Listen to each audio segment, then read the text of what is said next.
Thank you for tuning in to the Kim B. Davis Show. I'm your host, Kim B. Davis. And this evening, we have one of our favorite guests. We have Mr. Eric Harp. He is our certified professional fitness trainer and also an educator. And we're going to talk about getting back into routines, falling back into routine, hence fall, school starts. But before we get to that, we have to do our recap of all things political. Good evening, Mr. Harp. How are you? Mrs. Davis, it's always wonderful to be here. Thank you for this invitation once again. And let me let me get this out right now. Go ahead.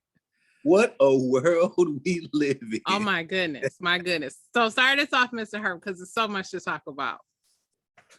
2 years ago, you'd have swore this was the Democrats killing, oh my goodness, police, defund police. Mm-hmm. Now it's the Republicans screaming defund the FBI. Right. They're going so far as to death threats and taking loaded weapons into the FBI trying to do something. I mean, people just invent new ways to kill themselves. Absolutely. If this was and I hate to say it this way, but this is a good analogy. If this was any other country overseas, we would be sending help to aid those that are in trouble. I mean, listen, 50 years ago, my man had to leave the country and take all of his followers to another island. That's what this is. Got the whole country drinking Kool-Aid. So let's talk about it, Mr. Hart, because here's a few of the headlines. So the FBI went and raided Mar-a-Lago, former President Donald Trump's personal residence, retrieved allegedly classified documents. I've heard nuclear weapons, and I went, Some of us thought that. Wait a minute. 1, 2, 3, 4, 5. 20-something boxes. Exactly. 13 one trip, 11 another trip. I mean, they just, how many boxes of codes my man got? Okay, but so listen. So when presidents leave, we have the National Archives, which takes all the records of that presidency, files them, compiles them, and organizes them so that they can be used for future records. Right. When administrations change, one of the things that's unique about the United States, we have a seamless government. So if there is war happening, if there's something really big, like peace talks, discussions, we vote out one person and bring in somebody else. Guess what? That next person is like a relay. They can pick up the ball and they have everything there and they can keep going. And what we have found is that since Donald Trump left office, the National Archives, other different organizations have been asking him for information. He has not turned it over. Just like his tax returns, just like letters of correspondence. They also found personal gifts. I don't remember because I'm confusing timelines now. If this was part of Mar-a-Lago or if it was before, I think this was before he actually left. They found things that were in his personal bags that he was going to take away, gifts from heads of state, which belonged to the office of the president. And so it is not, for me, it's mind-blowing. It is mind-blowing, but it's also not out of the realm of possibility that he took some documents like, I'm going to use this at some point, or I know better than other people. Come on. I love what you're saying. I love what you're saying because, the big question is, first off, why? Right. Because, 20-something boxes is not an accident. Taking a couple pieces of paper in your briefcase because you were reading them over at your desk and you took them home. National Archives has been looking for these pieces of paper since he left office. They've been trying to track him down. But his excuse, and we're talking this former President Donald Trump, his excuse is that he's been working with them. He's been cooperating. And because he's been cooperating, that there should be no one looking for him. And no one should raid ex-president's house. This is unprecedented. He shouldn't have had him. Right. They've been asking for him. He didn't comply. They sent a subpoena. He didn't comply.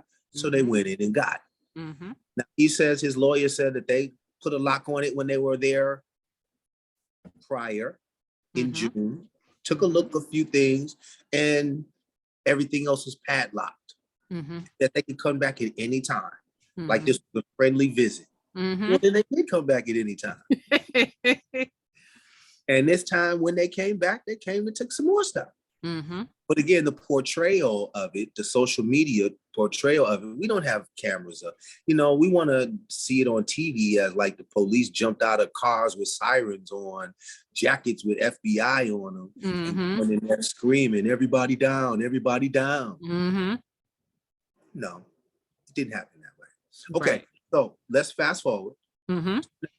So now they go in and they get the documents.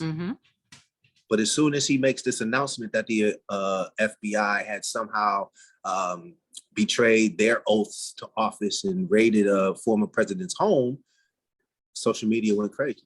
Television went crazy.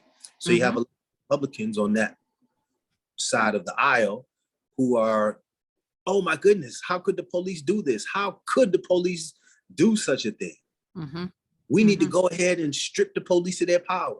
And we need to go ahead and we need to strip the judicial system of their power. And the FBI head was appointed by Trump when he was in. Exactly.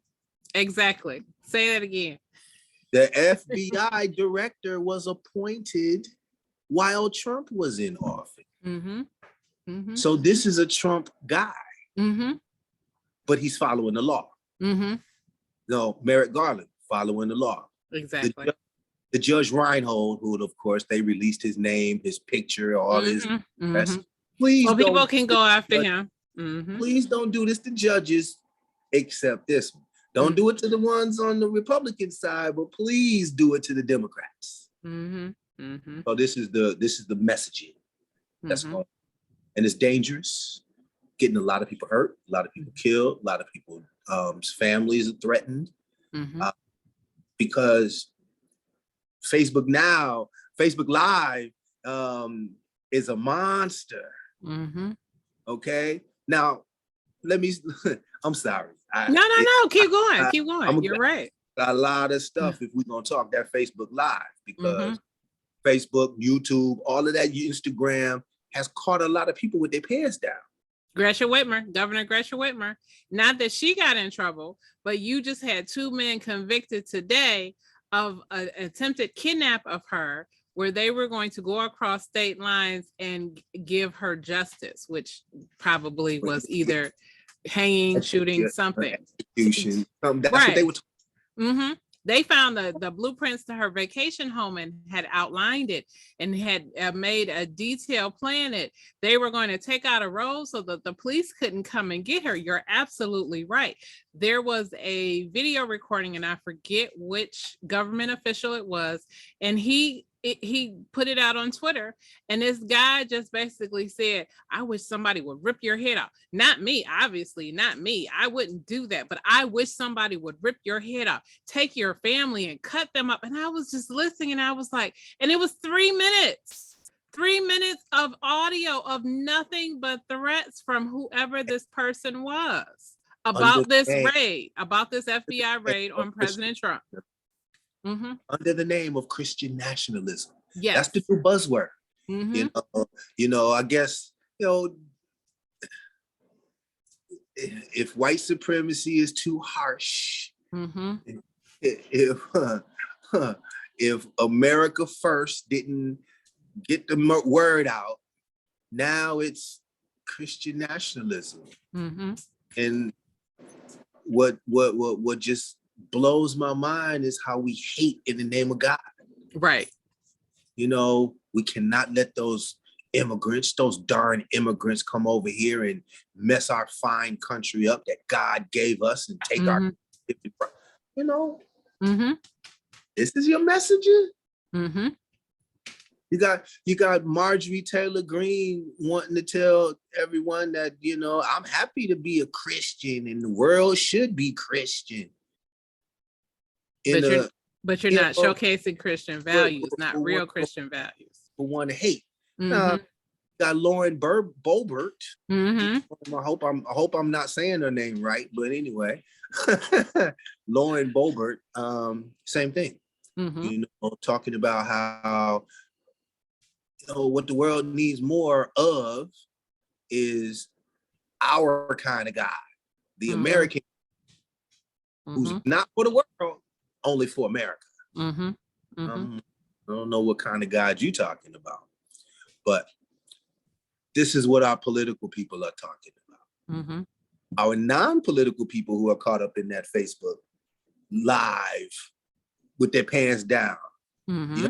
Pastor down in Missouri, I think his name was Funderburk, but he's telling his congregation how broke they are. Like it's terrible. I don't want to laugh, but it's terrible. Ask this congregation, what? I'm not worth your Red Lobster money. I'm not worth your McDonald's money. And what was it he was asking for, Mr. He wanted a Movado watch that was on sale or discounted at some store that they sell it at. And he was saying, y'all know it's on sale. I've been asking for it for a whole year and y'all still ain't got it. What's wrong? I ain't worth y'all's money. But that's how he preached to him. And I'm like, what that got to do with the word of God? Not a thing. Because Jesus said, you won't always have me, but you will always have the poor. I remind so-called Christian nationalism people who support that. I'm like, do you remember that scripture? What is that saying? Because the same story where you're talking about this minister, there's another minister in New York who was doing an online, I guess, worship service and was robbed while he had $1 million worth of jewelry on. Now, Mr. Harp, I've never worn $1 million worth of jewelry, but I would assume that if I did, that would not be where I would be, nor would that be what I'm doing. No. I'd be someplace where there's security. But this individual was supposed to be worshiping and praising the Lord, and some folks brought in, to show him the terrible side and robbed him of his jewelry. But here's the kicker. Later, a few days later, he opened a closet and showed all these expensive things. So maybe that minister who wanted that Movado watch, he might be able to go to his closet and find it because it might be in there. He had gold watches, diamond earrings, Louis Vuitton bag, all the things that are expensive he had in this particular closet. And he was like, they didn't do anything to me. And I thought, what are y'all worshiping? Like, what are we talking about? God ain't on Facebook Live. Show that. God ain't sitting up here on Facebook Live trying to show what's in his closet. Mm-hmm. And that's, for one, if you just got robbed, what's the point behind now saying, you ain't get me? Look right. What else Mm-hmm.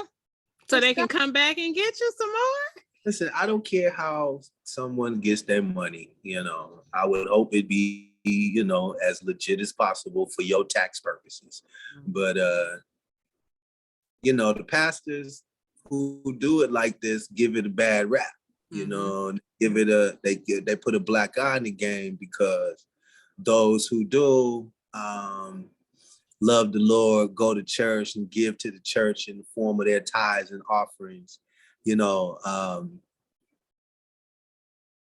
It's a shame where these gentlemen, ladies, whomever they may be, in the name of the Lord, go off and spend that hard-earned money on all the jewelry. Listen, suit to be dressed up nice is dressed up nice, but you ain't got to put $7,000 into the suit. Ain't nobody really seeing that price, right? They just say it's a nice custom made suit. You got if if there were suits for $50 and suits for $7,000, I'm sure there's somewhere in the middle, you know, that can be worked out on a budget and still maintain the activities of the Lord correctly. Absolutely. And he will keep you looking good. Because my God, which is the God, amen. Come on, Mr. Harp, will supply your needs. That's right. Yes, he'll supply your needs. You ain't got to want. Because if the Lord is your shepherd, you shall never want. I mean, I guess that's what the word says to me. Lord's my shepherd, I shall not want. It's in the same book that I've read too, Mr. Harp. You're not wrong. So with that said, you know, he'll give me manna in the desert when I need it. You know, I might want some pancakes and some garlic bread. But I'm gonna be grateful for what I have. But you better be grateful for what you have. Because when it's gone, like the pastor who got robbed for $1 million sitting there, busted and disgusted like the other person's patient, you know, and they all gonna be sitting there like, this unprecedented. Right. So let's go back to President Trump. So today there was a statement out of his camp that said that he went back to or reached out to the FBI and asked for his things back. I thought, wow, the audacity. So the conversation is the scope and the scale of the warrant. They keep calling it into question. And the Justice Department keeps saying, no, we don't want to reveal our hand. And what I really think that's going on, despite the fact that people keep trying to say, well, we need to see, because if this can happen to the president, it can happen to us. I'm like, yes, it's called, you break the law. Yes, the FBI will come knock on your door. But guess what? When Breonna Taylor was shot, you all weren't sitting up there talking about, oh, this is ours. They didn't even knock. Not at all. No knock. Okay. You know, go ahead. No, listen, the process. You know, here we are listening to people complaining about the process. Well, yes, this is what happens.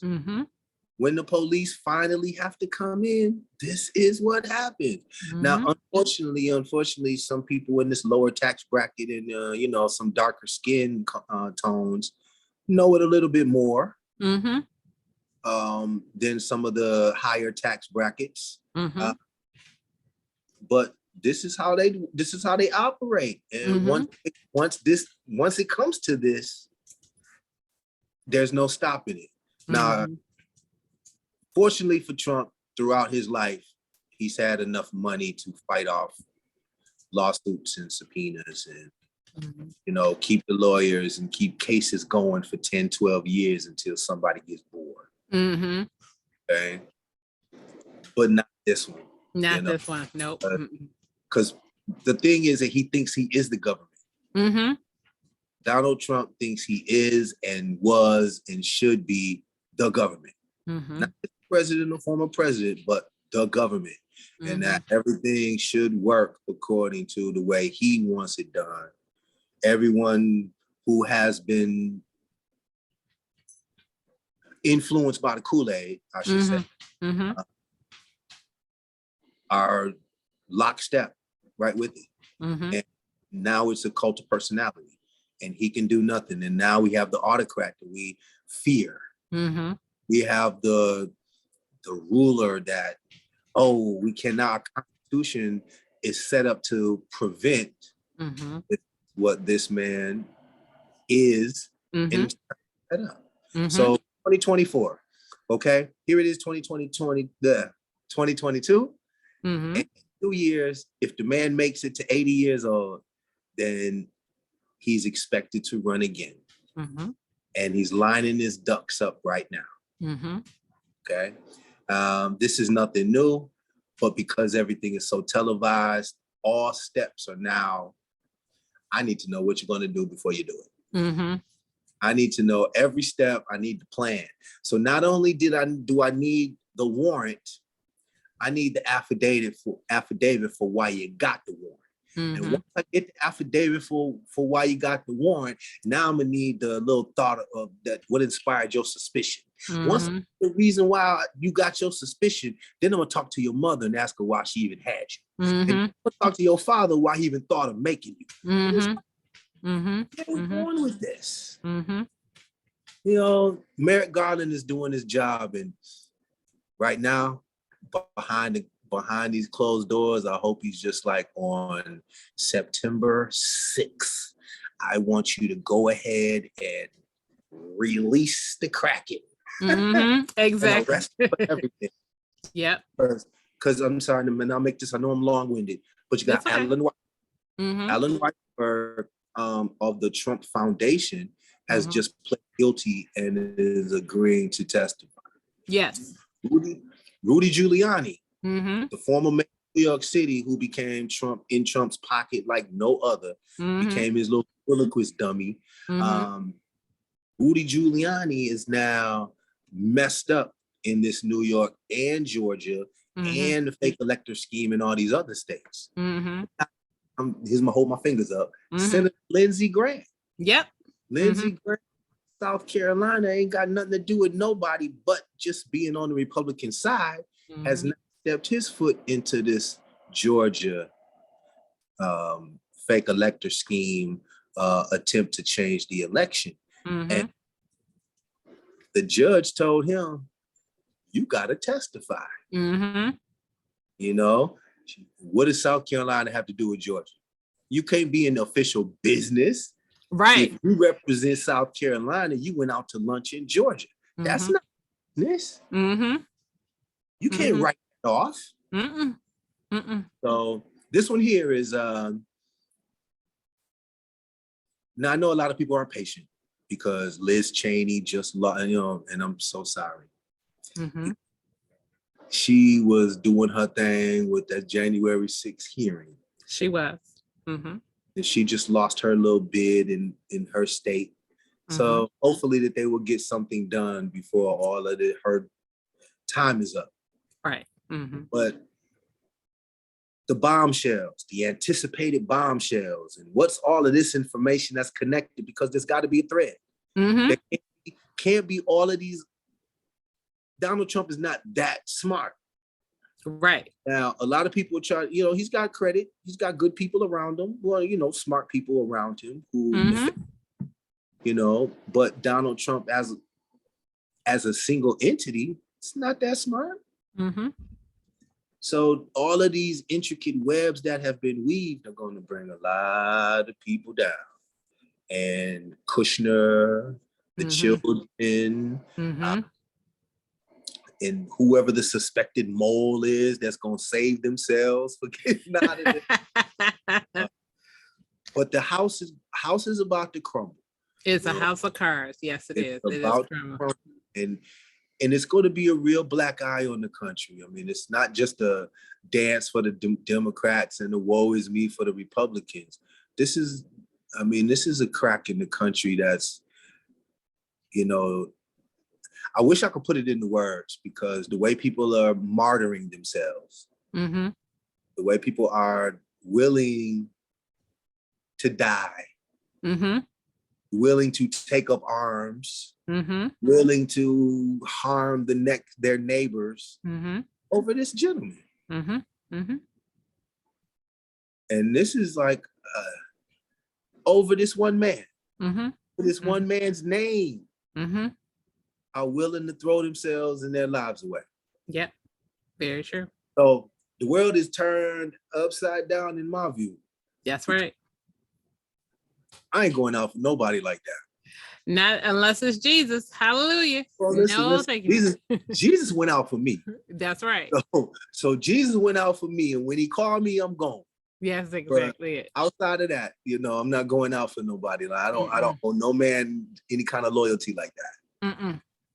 So it's, to me, it is, and you know, so Donald Trump sort of has a trifecta. He has this FBI issue going on. He still has his deposition that was happening in New York, where I understand that he pled the fifth, as you said, 450 times. I think it was 452, but let's 452. That's okay. We will quibble. 452 times of I plead the fifth. I plead the fifth. Like, did you even say your name, or did you say I plead the fifth? I don't know. That's just funny to me. 450 times, 450 plus times that you pled the fifth. And you have this January 6th, where the committee is still looking and they're still gathering our evidence and information. And we're learning more about Secret Service and how the Secret Service was culpable and how they were deleting text messages. And everybody's like, well, we can't find them. And I'm like, you know, if this were a movie, there would be somebody, and I'm going to use one of my pop culture references, a favorite show called 24. There was a character named Chloe. Chloe could backdoor into anything and pull up some stuff and say, I got it. We need a Chloe on this situation, because this, to be able to delete it and not find, I'm like, I just find it difficult to believe. But I'll add to that, because you bring up a great point, Eric. You know, people are martyring themselves. We've had mass shootings, and I forget what number we're at in terms of mass shootings, but it's too many. And kids are getting ready to go back to school. And yes, we're going to talk about fall routines in a moment. However, Beto O'Rourke, who's running for governor of Texas against Greg Abbott, was at a political forum. He was talking to people. He was talking about the shooter at Uvalde, and he was talking about how everyone failed these children. And someone decided to make a joke, laughed about it, thought it was funny, and he went off. Yes, he did. He went off. He did. And people talked about it, and I thought, children die. They stood around and listened to children being killed. Why is this funny? Why is this funny? But then we go back to Buffalo, where we had a guy walk into a grocery store who said, I'm here to kill Black people. Mm-hmm. Just like Dylan Roof did in South Carolina. I'm here to kill Black people. In church. Mm-hmm. In church. After he sat and prayed with them. We've had more people walk into different places saying that they're here to kill people of color. And we know that there's a connection between Trumpism and racism and this increase in threat of violence across the country. And I know we got to pivot to, is it Oklahoma, where the 3 officers were videotaped beating up? I believe it was Arkansas. Okay. Arkansas. 3 police officers brutally assaulting a Latino man. Talk about it, Mr. Harp. Once again, we don't catch it until it's on video and the tape. Mm-hmm. Once we see it's on the tape and the horrendous nature, we got to watch it on television. Every news outlet, every 5 minutes of 5 cops on top of one man, beating him silly. Beating him silly. What are we doing? So here we got, man doesn't stop being chased by police. Oh, we got to stop these crime-ridden cities. Oh, crime is out of control. But yet, defund the FBI. Now here we go. Let me go one more back because I'm a little upset. Okay. 5 people jumping on this cop. You got one beating him on the head, one kneeing him on the ribs, another one with his knee on his back. Now we don't know what the man did. What could he have done to deserve that? However, we don't know what the man did. All we have is the video. Now the police have been suspended pending an investigation. Correct. We've heard those words before, but the officers have been suspended. So we'll have to see what happens. But this is just par for the course. This is just another incident where, someone caught you on tape because their body camera footage was turned off. Exactly. neighbor across the street watched the police and filmed it. And here we are again. Now, that's just a story, but we'll just have to wait and see what happens. And let me. Yes. Oh, no, go ahead. Finish your thought. No, I'm just saying, hopefully, as we anticipate what's going to happen, that it doesn't turn into a George Floyd situation.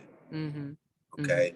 No one died, but the brutality by those police in this modern day world of getting caught on cameras everywhere, in your dashboard, on your uniforms, everywhere, that this brutal attack is happening. All right. So I just wanted to add, because I found it interesting when I first saw this video a couple of days ago, that the people that were recording it, you hear them on the tape and they said, "Ooh, that looks like something bad." And I thought, wow, have we become such desensitized to violence that we're calm when we see it? We're like, "Oh, that looks like something bad. Okay, I'm gonna videotape it. Maybe we'll send this to somebody and maybe they can get some help." It brings me to, there's a police officer in Ohio, and I forget which city, if it was Cincinnati or Cleveland, but it was one of the larger cities. She is found on body cam tape, and I believe the dash cam in the car. So whatever is recording in the car, this is how they got this audio. She's picking her kid up from school. So this is the end of last year. And apparently there were some Black people that were either driving too slow, walking, that were in the way, and you hear her let off some F-bombs and some belligerent words about Black people. And later she came back and said, "That's not who I am. I appreciate all people." And I said, you got caught. That's what that was. Who you are is who you show to be when nobody's looking. Exactly. See, who you are is who you are when nobody's looking. And wow. Yeah. Okay. So It's amazing. It is amazing. And, we talk a lot about this. And one of the reasons why we keep talking about former President Donald Trump is because, as you said, Mr. Harp, a lot of people are martyring themselves for him. They're falling on their sword. They're giving up careers. You could not have told us that 20 years ago that we will be looking at Mayor Giuliani as who he is today. He is a joke. He's a pariah. He doesn't get any type of respect, and people just make fun of him. But 20 years ago, he was a respected politician. He was someone who, if you wanted to run for office in New York, you had to go through Giuliani. You had to have his support. If he showed up for you, that meant you were somebody. So it is interesting to see how the influence of this person, literally, as you said, it's showing the cracks and crevices in our country. He is a cancer on this country. And when a body has cancer, what happens? It starts to rot. And we've got some very rotten places inside of our country that are just gaping wounds that need to be cleaned out. Texas, you mentioned about Beto O'Rourke. Beto O'Rourke is running against Gregory Abbott.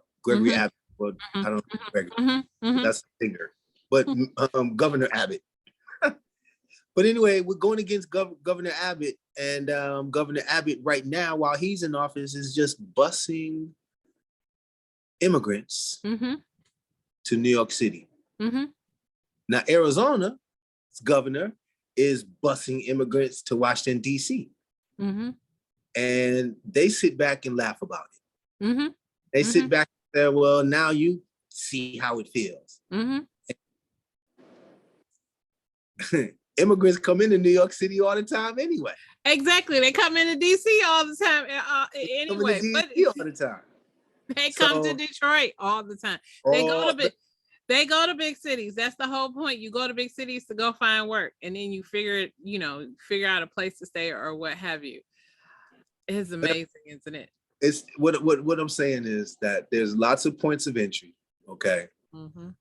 But again, the way that it's portrayed is that these folks down in the borders of Arizona and Texas are just being flooded.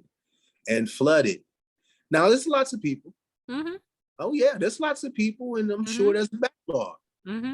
But here we are with the narrative that these folks are no good, and that these folks should not be in. And once they're in, you better watch out. That's right. So here's what we're gonna do. We're gonna protect our area here and keep our area safe and send these folks to New York. And in the name of safety, this is going to be how I raise money, how I campaign, how I get everybody in my area to feel safe. And I'm like, everybody still got help wanted signs. That's right. Get some people to come in and work. Put some people useful in society, and now we can integrate and we can do what we've been doing as the country was established and build. Right. Now, I was just having a thought. China right now is, you can't say China without getting people heated up. But yet, China built this country. They were just as important as the African Americans. Built in this country. They built railroads. Okay. They came over and took a lot of the menial tasks that people wouldn't take. And they were discriminated against just like we were. But listen, what they did was they built little communities, and those communities are your Chinatowns all over the country. You got China all over the country. In every major city, you go to their Chinatown, you be like, ooh, that's a good time. You're right. Right. Soon as Cinco de Mayo come, everybody loves a Spanish-speaking person. Oh, okay. It ain't Cinco. It's not May 5th anymore. So let's move on.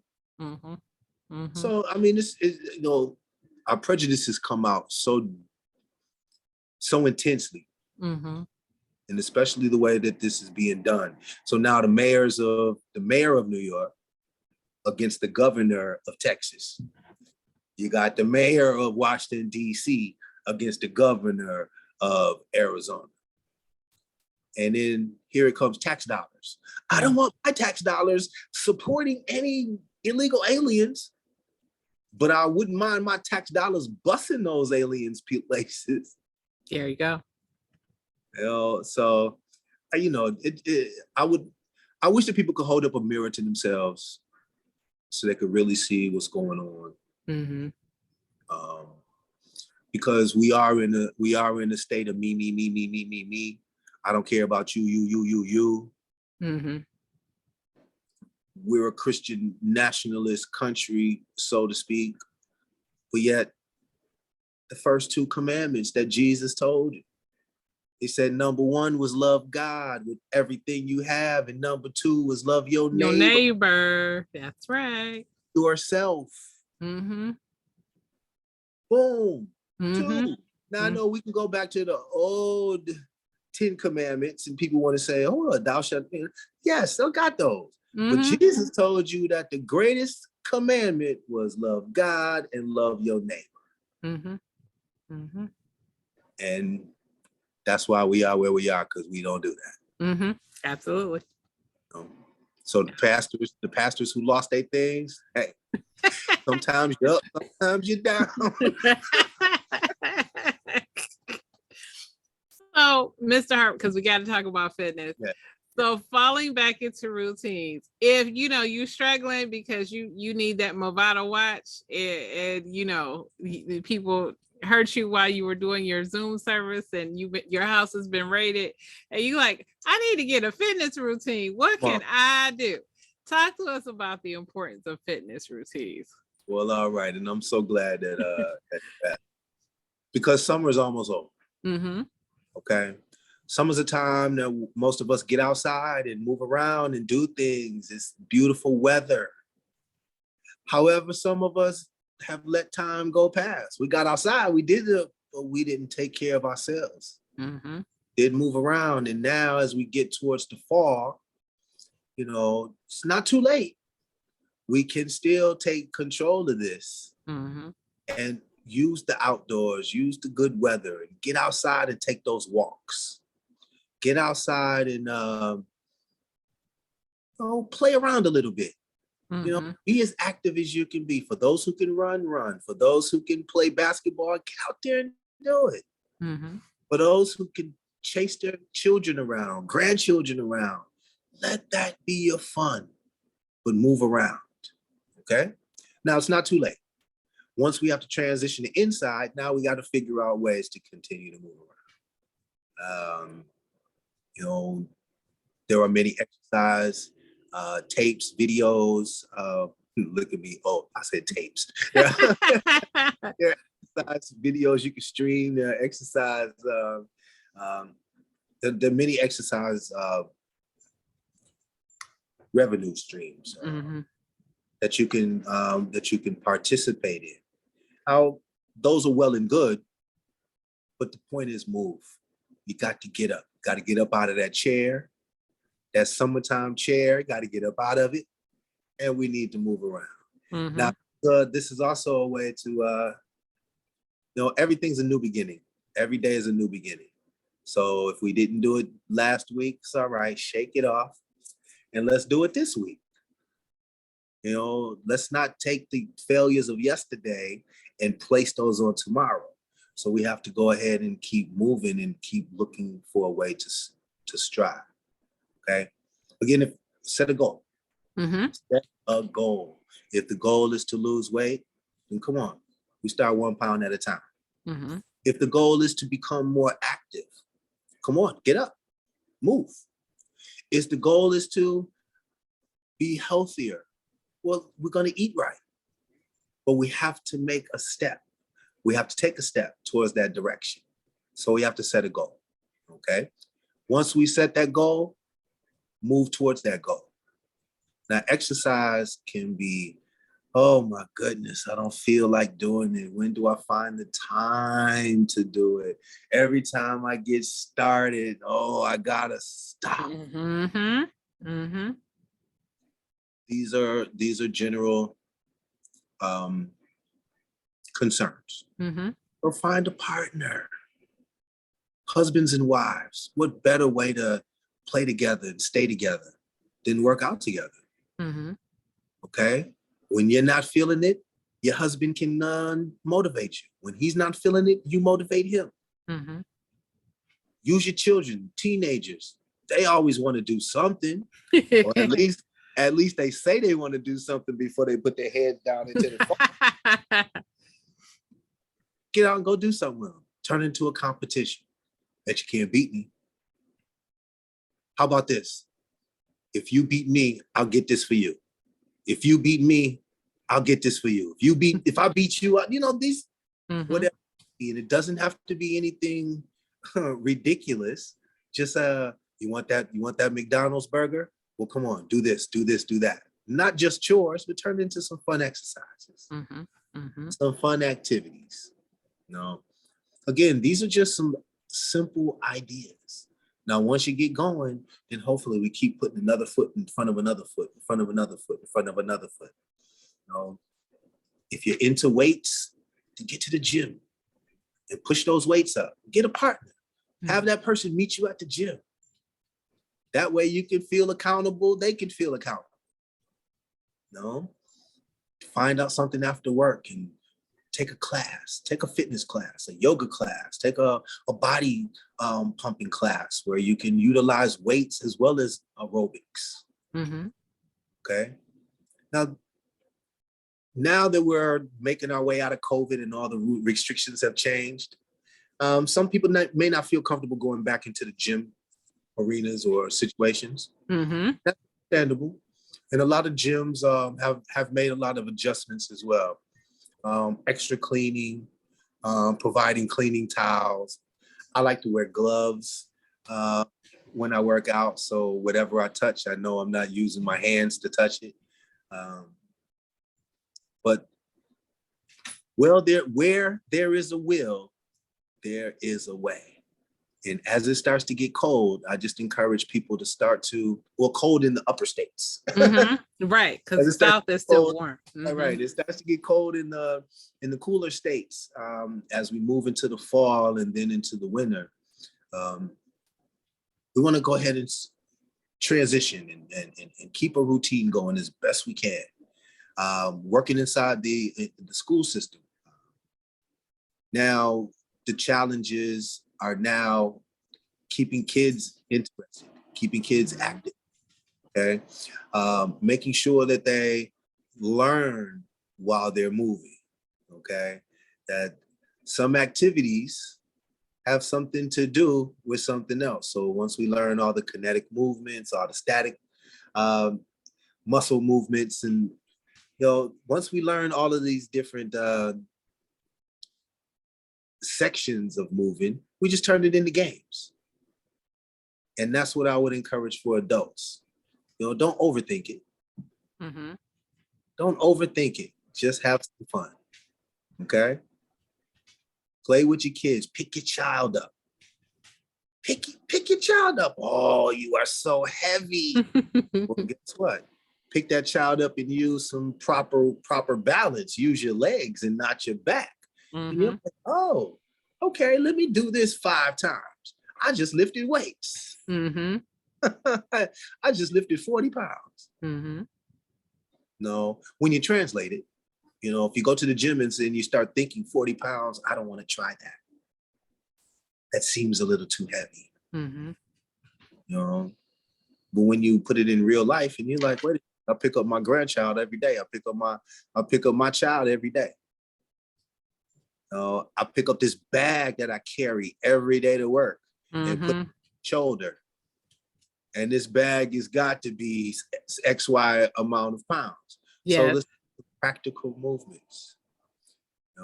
And before I end it, I would just like to get someone, if you're interested in training, find a personal trainer. Okay, and then listen to your trainer, because the knowledge of the trainer will help keep you doing things for a lot longer. You can reach above your head. You can reach out in front of you. You can bend over and touch your toes, or pick your feet up to put your socks on for a lot longer than if you didn't exercise. I hope that answers the question. And I really hope that the people who are listening, listen, let's find something before the summer's over. Okay. Mr. Harp, you answered all my questions. You talked about the importance of routines. You talked about the importance of not overthinking it, of just getting started, using what you have around you, making sure that you reach out to your family and friends, and just taking it one step at a time. And that really is important. But I do want to ask you one last question. For that person who started in the spring and the summer because the weather got warm and they said, oh, I'm going to get outside. And maybe for a couple of weeks they did. And now here we are, it's the end of August and they're like, well, I had this summer, I had that, I didn't exercise. Should I just hang it up or should I start over again? No. We mark time in several different ways. Okay, we got our 4 seasons. Okay, some of us know from Memorial Day to Labor Day, that's the only time you can wear white. Now that rule doesn't exist anymore, but okay, go ahead. So the warmer months, for many of us, it's get outside time. It's get outside, active. And as soon as the fall comes or right after the holiday, then we switch gears. We start to get ready to hibernate for those who are in the colder months. You start to store up things and get ready for, it's going to get cold. And then we look forward to coming out again once the cold is over. And for many of us, that's inspiration to get outside and get moving again. Okay, so we can mark our time and passage of time in some of those situations. Those with nice weather all the time, well, hopefully you don't take it for granted and get out and utilize it. Those who are not the greatest conditions for majority of the time, listen, anything is possible. If you're an outdoors person, then like I said, get outside, do something. Mm-hmm. Chopping wood. Woo, chopping wood in the wintertime is a workout. If no one has tried it, give it a try. But like I say, anything can be done. Utilize what's around you. And as we mark the passage of time, we just have to find different motivations. Okay, it doesn't always work the same thing, but we have to find interesting, fresh new things to keep ourselves motivated. And that's what a workout partner is great for. Absolutely. Absolutely. Thank you, Mr. Harp, for being on and for talking to us about falling back into routines and the importance of just getting started. Thank you again. We know that you'll be on next month with another exciting topic. Tell us how we can find you, and there will be more juicy political stuff to talk about, I'm sure, because this is a never-ending saga. But tell us where we can find you, right, how we can reach you, so we can keep up with everything that's going on with you. Backed up, made all kind of pages. So Eric Harp at all your social media platforms.